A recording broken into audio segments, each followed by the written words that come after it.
같이 교독하시겠습니다. 그때 분봉왕 헤롯이 예수의 소문을 듣고 그 신하들에게 이르되 이는 세례요한이라 그가 죽은 자 가운데 살아났으니 그러므로 이런 능력이 그 속에서 역사하는 것 같아라. 전에 헤롯이 그 동생 빌립의 아내 헤로디아의 일로 요한을 잡아 결박하여 옥에 가두었더니 이는 요한이 헤롯에게 말하되 당신이 그 여자를 차지한 것이 옳지 않나 하였습니다.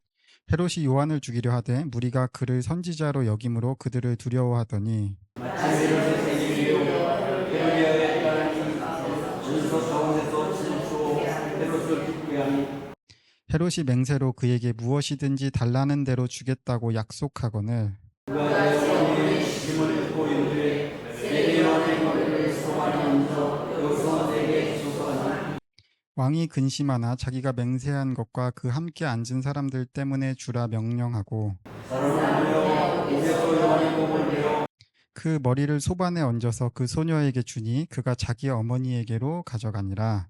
요한의 제자들이 와서 시체를 가져다가 장사하고 가서 예수께 아뢰니라. 아멘. 네. 오늘 이야기는 헤롯 이야기입니다. 헤롯과 세례 요한 이야기입니다.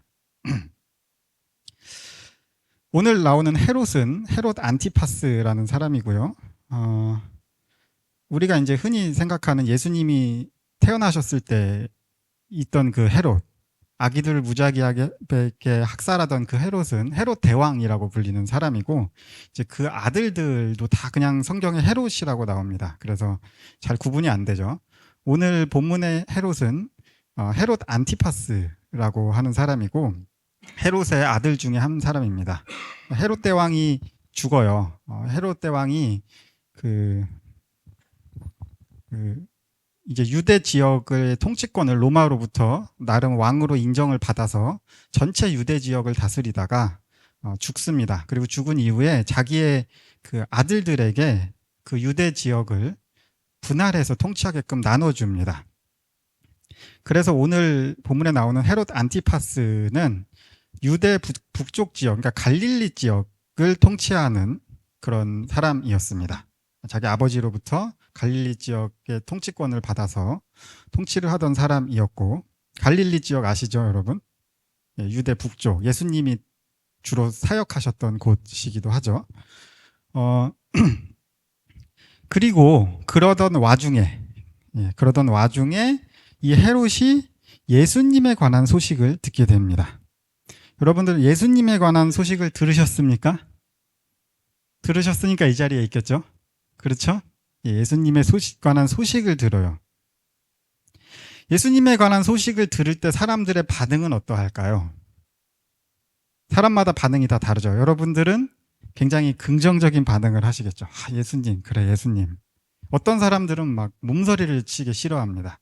말도 못 꺼내게 하고 막 화를 내기도 하고, 전도 같은 거 하다 보면은 어떤 사람은 되게 호의적으로 받아주고, 또 어떤 사람은 쌩하니 지나가고 일부러 인상 쓰면서 자기한테 전도지 주지 말라고 일부러 막 인상 칵 쓰면서 지나가고, 별의별 사람이 다 있어요. 그리고 뭐 아파트에 전도지 돌리면 어떤 사람들은 막 교회에 전화 와요. 이런 것 좀 하지 말라고 아주 막 엄청 화를 내면서 막 전화하기도 하고, 또 뭐 경비 아저씨들이 주로 많이 전화 오고 막 그렇죠. 여러분들도 나에게 있어서 예수님에 대한 소식은 나의 반응은 어떤가 한번 생각해 보시면 좋을 것 같아요. 오늘 헤롯의 반응은 어땠을까요? 오늘 예수님에 관한 소식을 오늘 1절에 보면 분봉왕 헤롯이 예수의 소문을 듣고 이렇게 나오죠. 그랬더니 예수님에 대한 이 소문을 들은 헤롯의 반응은 무엇이었냐면 두려움이었습니다. 왜 두려웠냐? 야, 이거는 예수님에 대한 여러 가지 소문, 기적을 일으켰다, 병든 사람을 고쳤다, 뭐 이런 여러 가지 기적에 대한 소문을 듣다 보니까 야, 이거는 세례 요한이 다시 살아나지 않고서는 있을 수가 없는 일이다. 이러한 생각이 드는 거예요. 세례 요한이라고 해봤자 광야에서 외치던 선지자 아니에요? 그런데 왜 헤롯은 이 광야에서 거지처럼 살아가던 이 선지자 세례 요한이 다시 살아났다라고 생각해서 두려운 마음을 가졌을까요? 왜 그랬을까요? 왜냐하면 이 헤롯 안티파스가 세례 요한을 죽였거든요. 예. 오늘 본문이 그 세례 요한이 죽는 부분이죠. 원래 헤롯, 그러니까 오늘 본문의 헤롯은 그 옆 왕국인 나바테이아라는 왕국의 공주와 결혼을 먼저 했습니다. 그리고 헤롯의 이복 동생이 하나 있었어요. 결혼을 한 이후에 이복 동생 중에 빌립 1세라는 사람이 있었는데 그 빌립 1세의 아내가 헤로디아였습니다.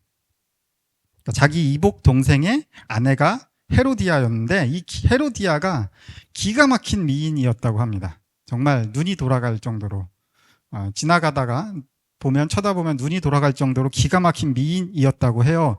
그런데 무슨 일인지 모르겠는데 남편인 빌립 1세가 죽어버려요. 뭐 잘 몰라요. 무슨 이유인지는. 죽습니다. 그러자 이 헤롯이 자기의 원래 아내, 나바테이아 왕국의 공주였던 자기 아내를 쫓아내요. 자기 아내를 쫓아내고 헤로디아와 결혼을 해버립니다. 헤로디아가 워낙 미인이어서 그런 것인 것도 있고, 또 헤롯이 자신이 통치하는 그 갈릴리 지방을 넘어서 전체 유대, 자기 아버지가 다스렸던 전체 유대를 지배하고자 하는 그런 야망이 있었거든요. 그런데 유대인들은 혈통을 중요하게 생각하잖아요. 그러니까 이방인이었던 자기 아내를 내쫓고 유대인인 헤로디아를 아내로 맞아들인 것입니다. 이것은 분명히 누가 봐도 옳지 않은 일이었습니다. 자기 아내를 내쫓고 자기의 이복 형제의 부인을 자기 아내로 맞는다는 것은 여러분들 이게 옳은 일이에요? 옳지 않은 일이에요? 옳지 않은 일이죠. 이 당시에도 옳지 않은 일이었습니다. 그런데 헤롯이 두려운 사람들은 아무도 여기에 대해서 이야기를 하지 못합니다. 사람들은 권력 앞에서 이 옳지 않은 일에 대해서 아무도 이야기를 하지 못하고 있을 때 유일하게 헤롯을 비판하던 한 남자가 있었으니 그게 누구예요? 그게 바로 세례 요한이었단 말입니다. 그것이 바로 세례 요한이 헤롯을 비난합니다. 이 아내를 바꿔친 일로 인해서. 그러자 헤롯은 분노하여서 그 세례 요한을 잡아들여서 감옥에 가둡니다. 그런데 잡아들이고 죽이지는 못해요. 왜 그랬을까요? 일단 세례 요한은 굉장히 많은 사람들이 존경하던 사람이었어요. 그러니까 말하자면 야당 지도자랄까요? 예전으로 치면 뭐 김대중 뭐 그런 인사한 거죠. 그러니까 권력자의 눈에는 참 보기 싫은데 사람들이 많이 지지하니까 함부로 건들지도 못하는 그러한 사람이 바로 세례 요한이었죠. 그리고 마가복음 6장 20절 우리 한번 찾아볼까요? 마가복음 6장 20절입니다. 찾아보겠습니다. 예, 마가복음 6장 20절을 우리 다 같이 한번 읽어보겠습니다. 시작. 요한을 의롭고 거룩한 사람으로 알고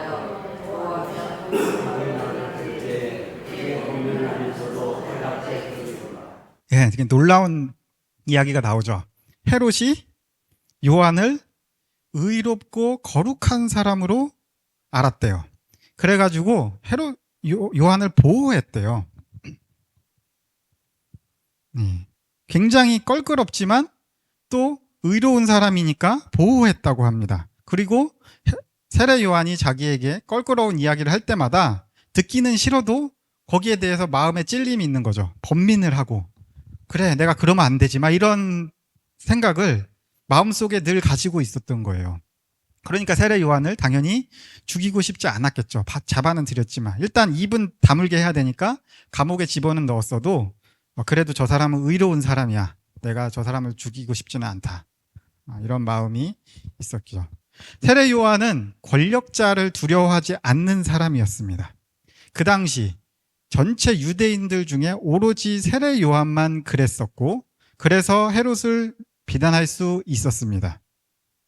헤롯 입장에서는 굉장히 껄끄럽습니다. 왜? 나를 두려워하지 않으니까. 원래 권력자니까 모든 사람이 나를 다 두려워해야 되는데 그런데 세례 요한은 자신을 두려워하지 않는단 말이죠. 세례 요한이 두려워한 존재는 오로지 하나님뿐이었습니다. 사람을 두려워하지 않았던 사람이 바로 세례 요한이었던 것이죠. 이렇게 헤롯은 세례 요한을 죽이고 싶은 마음은 없었지만 여기에 또 다른 당사자가 한 명 더 있죠. 누굽니까 그게? 헤로디아가 있잖아요. 헤로디아. 예, 시집온 헤로디아가 있습니다. 도대체 빌립이 왜 죽었는가? 정말 미스테리한 일인데 아무튼 빌립이 죽었고 헤로디아가 헤롯에게 시집을 갔죠. 그런데 헤롯이 그것을 막 비판하고 다녀요. 창피하고 부끄럽고 감추고 싶은 이야기를 막 하고 다니니까 헤로디아는 또 어떻게 했어요? 이제 세례 요한이 이제 헤로디아는 죽이고 싶은 거죠. 너무 죽이고 싶은 거예요. 헤로디아는 세례 요한에 대한 존경심 같은 것도 없었고요. 그러던 어느 날 헤롯의 생일날 잔치가 벌어집니다. 헤로디아는 자신의 딸이었던 살로메를 헤롯 앞에 보내서 춤을 추게 합니다. 이 살로메 또한 기가 막힌 미인이었다고 하는데요. 춤을 보고 마음이 굉장히 흡족해져요. 헤롯이. 사람들 앞에서 자기 딸이 멋지게 막 춤을 추니까 너무 기분이 좋은 거죠. 그래가지고 헤롯이 약속을 합니다. 무엇이든지 원하는 것을 한 가지 주겠다. 이렇게 약속을 합니다. 여러분들 그런 약속 해보신 적 있으세요? 원하는 건 내가 뭐든지 다 해줄게. 그런 약속 들어보신 적 있으신가요? 아니면 혹시? 사실 이게 가능한 이야기가 아니잖아요. 그죠? 어떻게 원하는 걸 모두 다 해줄 수 있는 사람이 세상에 어디 있어요? 이게 허세죠, 허세. 제 결혼하기 전에 와이프가 저한테 제가 이제 목회자니까 먹고 살 수 있게 해주겠냐고. 그래서 먹고는 뭐 굶어 죽지는 않지 않을까? 그랬더니 먹고 싶을 때 원할 때 케이크 먹을 수 있게 해줄 거야 그러는 거예요. 그래서 케이크 먹고 원하실 때 먹을 수 있게 해줄게라고 허세를 부렸죠 제가. 앞으로 어떻게 될지 모르겠네요. 지금까지는 사줬는데 아무튼 그런 허세, 남자들이 여자들을 꼬시려고 많이 부리는 게 또 이 허세 아니겠습니까? 다 해줄게, 하늘의 별도 따라줄게 막 이러면서 이런 허세를 주의해야죠. 뭐 여러분들은 뭐 그런 거 이미 많이 경험을 해보셨을 테니까. 아무튼 이 허세를 부립니다. 원하는 건 뭐든지 다 들어주겠다. 기분에 취해가지고 멋있게 보이려고, 특히 그 잔치에 모였던 자기의 청중들, 자기의 그 모인 사람들을 이렇게 멋있게 보이려고 허세를 부리는 겁니다. 야, 내가 뭐든지 네가 원하는 거 다 하나 들어주겠다. 허세.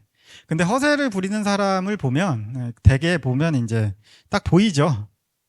보입니다. 주변에서 보면 잘난 척하거나 허세를 부리는 사람은 대개 주변에서 보면 그래, 굉장히 이제 콩깍지가 쓰인 경우가 아닌 바에는 웬만하면 다 보이고 본인이 멋있게 보이려는 의도로 허세를 부리고 잘난 척을 하지만 사실은 그것이 그 사람을 깎아먹죠. 그 사람에 대한 평판과 여러 가지를 깎아먹습니다. 멋있게 보이려고 한 말이지만 사실은 멋있지 않아요. 어떤 사람이 멋있는 사람이냐면 그런 허세 없이 묵묵히 자기 일을 하는 사람이 사실 멋있는 사람이죠. 오래 보면 볼수록 이 사람이 멋있는 사람이구나, 이렇게 느끼지, 그렇게 허세 부리는 사람을 우리가 멋있다고 느끼지는 못하죠. 그런데 헤롯은 허세를 부립니다.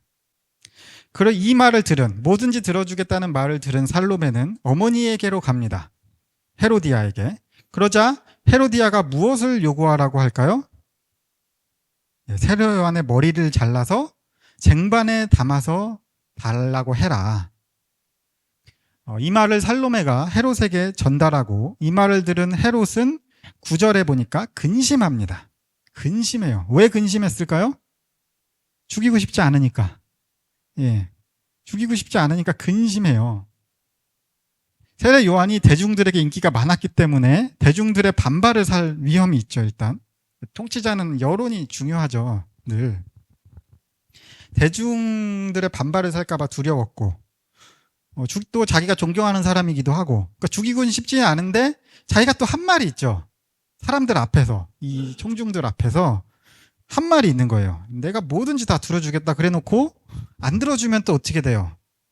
완전히 이제 자기는 체면이 깎이는 거죠. 통치자로서의 체면이. 입 밖으로, 높은 자리에 있는 사람은 입 밖으로 내뱉은 말을 지키지 않으면 그것이 곧 자기를 스스로 낮추는 게 되고 권력을 잃게 되는 거죠. 그러니까 잔치에 참석했던 그 사람들이 이제 또 두렵죠. 대중들도 두렵고, 잔치에 참석했던 사람들의 평가도 두렵고, 허세는 부렸는데 그 말을 못 지켜서 체면이 손상되고 권위가 떨어질까봐 두려운 거죠. 그러니까 어쩔 수 없이 세례 요한의 목을 자르게 됩니다. 헤롯은 당시 로마 황제 말고는 두려울 게 없는 권력자예요. 누구도 두렵지 않습니다. 그런데 아이러니하게도 그런 권력자인데 두려운 게 엄청나게 많습니다. 너무 많아요. 모든 게 다 두려워요. 세례 요한도 두려워요. 일반 백성들의 민심도 두려워요. 로마 황제도 두렵고, 자기 잔치에 참석했던 사람들이 자기를 우습게 볼까봐 그것도 두려워요. 세계 정말 최정상에 있는 권력자인데, 반면에 세례 요한은 오로지 하나만 두렵죠. 뭐만 두렵습니까? 오로지 하나님만 두렵습니다. 두려운 게, 세상에 두려운 게 하나도 없어요. 이게 왜 그럴까요? 인간은 아이러니하게도 가진 것이 많으면 두려운 게 많아집니다. 왜? 그것을 잃어버릴까봐. 내 권력을 잃어버릴까봐. 내 평판을 잃어버릴까봐. 내가 가진 것들을 잃어버릴까봐. 두려움이라는 것을 갖게 됩니다. 반대로 세례 요한은 정말 아무것도 없는 사람이었어요. 자기 걸친 겉옷 하나 말고는 광야에서 뭐 그런 거 나오죠. 뭐 석청을 벌꿀을 먹고 살고, 그냥 지나가다 그냥 있으면 먹고 없으면 말고, 아무것도 가진 게 없으니까 잃을 게 없고 두려울 게 없는 거죠. 가진 게 많을수록 두려운 게 많아지고, 가진 게 없을수록 두려운 게 없어지죠. 그래서 우리가 그런 말도 하죠. 나는 잃을 게 없어서 두려울 게 없다. 잃을 게 없는 사람들은 두려울 게 없는 사람이라고 하죠. 자, 왕의 생리잔치 날입니다. 엄청나게 성대하게 잔치를 벌였을 겁니다. 굉장히 많은 사람들이 성대한 잔치에 모여서 서로 웃고 떠들고 파티를 막 즐기고 있어요. 그때 한 시종이 쟁반을 들고 등장하는데, 그 쟁반에는 세례 요한의 방금 잘려진 목이 피가 뚝뚝 떨어지는 채로 담겨서 들어오고 있습니다. 사람들은 그 목을 보고 어떠한 반응을 보였을까요? 아마 놀라고, 그리고 즐거워하고 웃었을 겁니다. 인간은 참 악합니다. 예수님 때 그리스도인들이 핍박받던 것은 굉장히 유명한 이야기죠. 십자가에 달려 죽이는 건 기본이고, 맹수와 싸우게 하고, 사람을 땔감으로, 정말 땔감으로, 횃불 땔감으로 쓰고, 별의별 일이 다 있었죠. 중세 시대에도 유럽이나 왕이 이런 권력자가 파티를 벌일 때 그 파티의 하이라이트가 뭐였냐면, 사형수를 데리고 와서 사형시키는 장면을 보는 게 파티의 하이라이트였다고 합니다. 왜 이렇게 될까요? 사람이라는 게 적응의 동물이라서 그렇습니다. 적응의 동물. 처음에는 작은 자극에도 반응이 오거든요. 그런데 그 자극이 반복되면 점점 더 큰 자극이 와야 돼요. 그렇지 않으면 내게 반응이 안 와요. 그러니까 처음에는 곤충 잠자리 날개 뜯다가 눌러 죽이다가 이제 조금 작은 동물을 죽이다가 점점 더 큰 동물을 죽이다가 이런 식으로 점점 돌아가는 거고, 이 중세시대 귀족이라는 사람들이 할 일이 없잖아요. 귀족이라는 존재는 노동을 하면 안 되는, 절대로 노동을 하면 안 되는 존재거든요. 노동을 하면 큰일 나는 존재입니다. 옛날에 우리나라 양반들도 그랬죠. 절대 돈벌이를 하면 안 된다고. 그러니까 어때요? 할 일이 없으니까. 돈은 많고 할 일은 없고, 이러다 보니 점점 자극적인 것을 추구하고, 그러니까 사람 죽는 거 보고 즐거워하고 막 이렇게 되는 거예요. 전에 유튜브를 보다가 어떤 헬스 하시는 분이 나왔어요. 이분이 전국체전에서 11년 연속 우승을 한 분이래요. 지금은 이제 미국에 살고 계시는데, 실제로 미국에서 현역 보디빌더로 활동을 하고 계시긴 해요. 그런데 이제 더 이상 전국체전에 나가지 않는데요. 계속 자기만 우승하니까 사람들이 자기를 욕해서 이제 더 이상 전국체전에 나가지 않는데요. 네가 애들 앞길 다 막는다고 막 엄청 사람들이 욕한대요. 그래가지고 이제 전국체전에 안 나간다 그러시더라고요. 이 사람이 구독자들의 요청을 받았습니다. 라면 먹방 좀 해달라고. 이 헬스 하시는 분들이 라면을 먹겠습니까? 절대 안 먹어요. 절대. 큰일 납니다. 라면 먹으면. 근데 구독자들이 이제 라면 먹방 좀 하게 해달라고 막 요청을 하는 거예요. 그래서 이분이 마지못해 컵라면을 하나 뜯었습니다. 그리고 물을 부었어요. 그런데 스프를 넣지를 않는 거예요. 라면에다가. 스프를 넣지를 않아요. 그냥 스프를 넣지 않고 라면을 먹는 거예요. 그러면서 단백질을 먹어야 된다고 삶은 달걀을 15개를 노른자를 빼고 흰자만 아까 그 라면에다가 집어넣어요.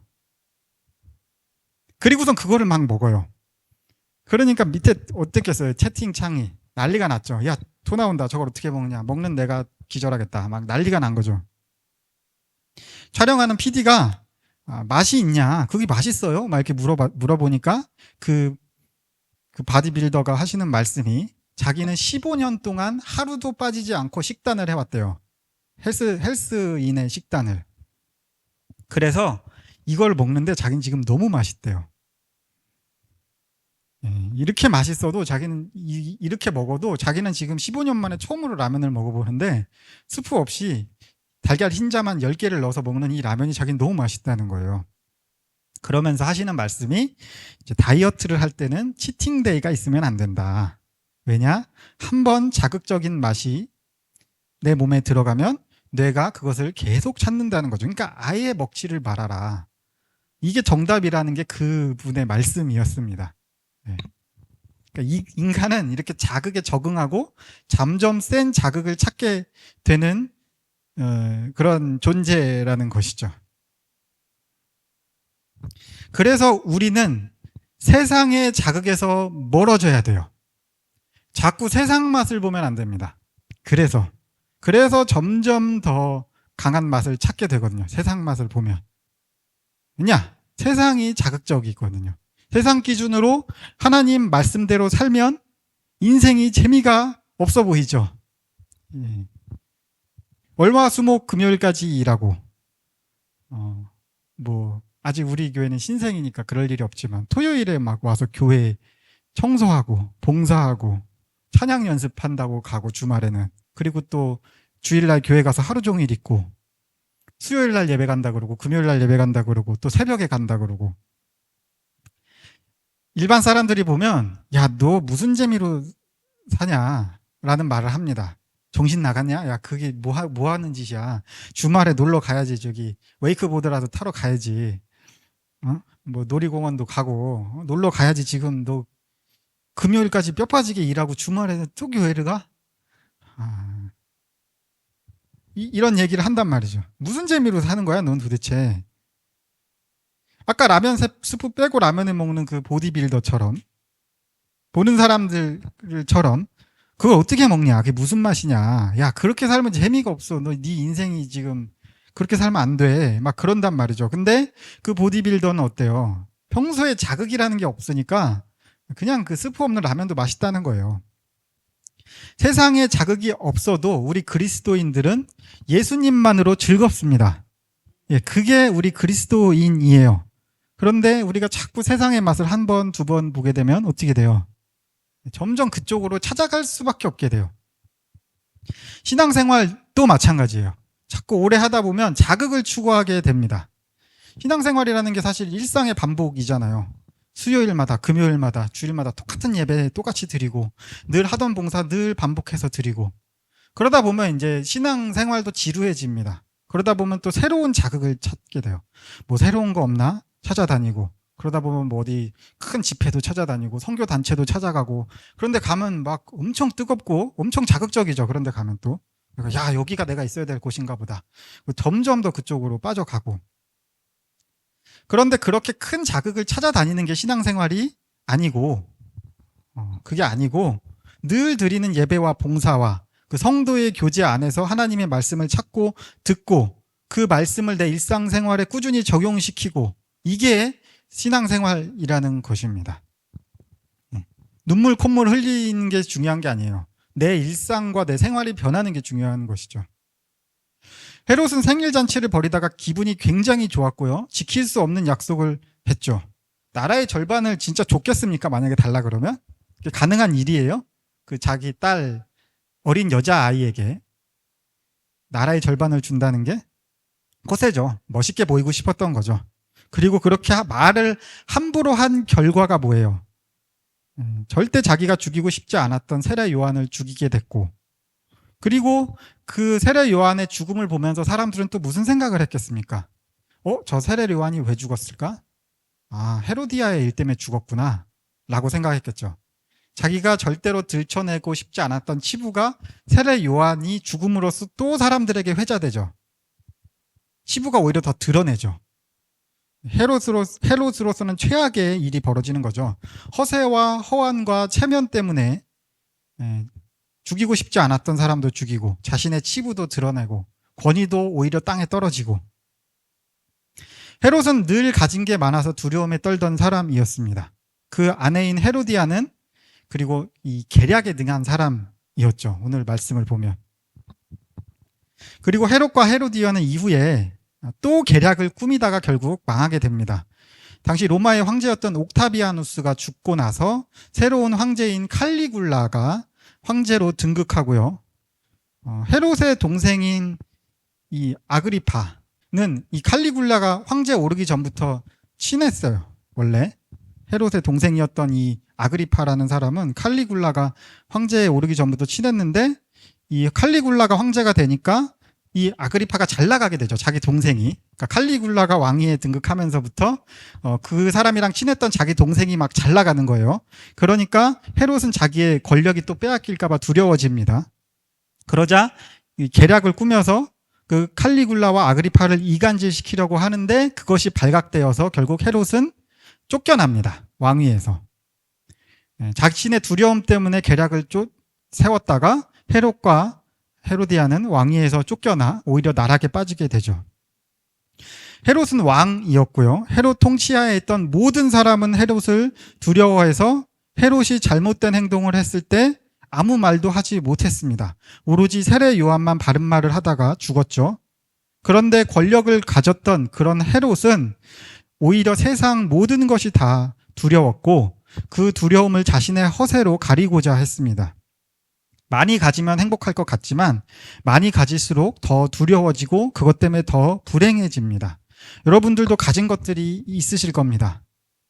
그리고 사람이라면 다 누구나 그 가진 것들을 잃을까 봐 두려움을 느끼게 돼요. 재물이 됐던, 친구가 됐던, 가족이 됐던 두려움을 느끼게 되고, 우리는 그 두려움을 허세로 가리고 인생을 포장합니다.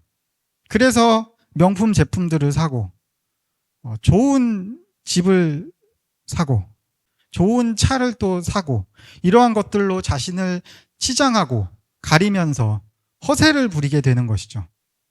진짜 나에게 필요해서 사는 게 아니라 그런 허세를 부리려고, 다른 사람들에게 보여주려고, 나 이렇게 잘 살고 있어, 나 진짜 너무 잘 살고 있어 라고 보여주려고 점점 더 허세를 부리게 되죠. 그리고 그런 것들을 과시하면서 또 스스로를 안심시킵니다.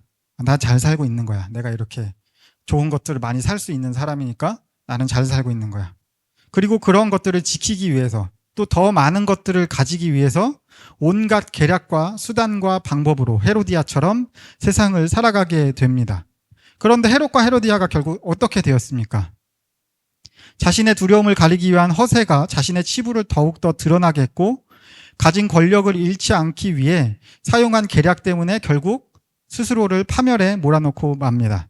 그것이 바로 인간의 인생이라는 것입니다. 우리의 인생이 그렇게 된다는 것입니다. 여러분들은 잘 살고 계십니까? 어떻습니까? 잘 산다는 것은 어떤 것일까요? 우리 그리스도인에게 있어서 잘 산다라는 것은 세례 요한과 같이 세상을 두려워하지 않고 하나님을 두려워하면서 사는 것이 잘 사는 것입니다.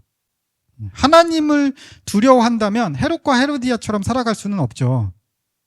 왜 그래요? 하나님이 마지막 날에 보고 계시잖아요. 우리가 마지막 날에 하나님을 만나야 되잖아요. 만나야 돼요, 우리는. 하나님을 만나야 되는데, 누가 됐든, 목회자가 됐든, 뭐, 일반 성도분들이 됐든, 예수님을 믿는 사람이든, 안 믿는 사람이든, 결국 마지막 날에 우리는 예수님과 하나님을 만나야 된다니까요. 그런데 그렇게 살아갈 수가 있겠어요, 우리가? 세상 것들을 쫓으면서 하나라도 더 움켜쥐기 위해서 조금이라도 더 잘 살려고 다른 사람들을 짓밟고 계략을 쓰고 그래서 위로 올라가기 위해 발버둥치고 그러면서 또 나의 그런 두려움이나 자기 위안을 위해서 허세를 부리고 하나님 앞에서 그렇게 난 이렇게 살았습니다라고 우리가 이야기할 수 있겠습니까? 그렇게 이야기하면 큰일 나겠죠. 하나님을 두려워하고 하나님을 따르는 삶을 사는 삶이 잘 사는 삶이죠. 우리가 하나님 앞에 나중에 가서 난 그렇게 살았습니다라고 얘기해야 될 거 아니에요. 그리고 하나님은 그렇게 자신을 두려워하는 자들, 자신을 경외하는 자들을 돌보시고 인도하십니다. 돌보시고 인도하세요. 그러니까 우리는 사실 걱정할 필요가 없는데 자꾸 걱정을 하죠. 내가 과연 와이프에게 케이크를 사줄 수 있을 것인가? 저도 자꾸 걱정을 합니다. 많이 가지고 적고 가지고의 문제가 아닙니다. 인생은 그게 문제가 아니에요. 하나님을 두려워하느냐 두려워하지 않느냐, 하나님을 경외하느냐 경외하지 않느냐가 인생의 문제입니다.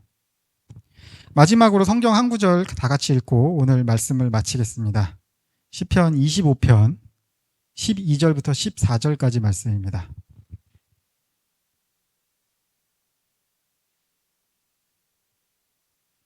시편 25편 12절부터 14절까지 말씀입니다. 다 같이 합독으로 읽으시겠습니다. 여호와를 경외하는 자 누구냐? 그가 택할 길을 그에게 가르치시리라. 그의 영혼은 평안히 살고 그의 자손은 땅을 상속하리로다. 여호와의 친밀하심이 그를 경외하는 자들에게 있으며 그의 언약을 그들에게 보이시리로다. 아멘.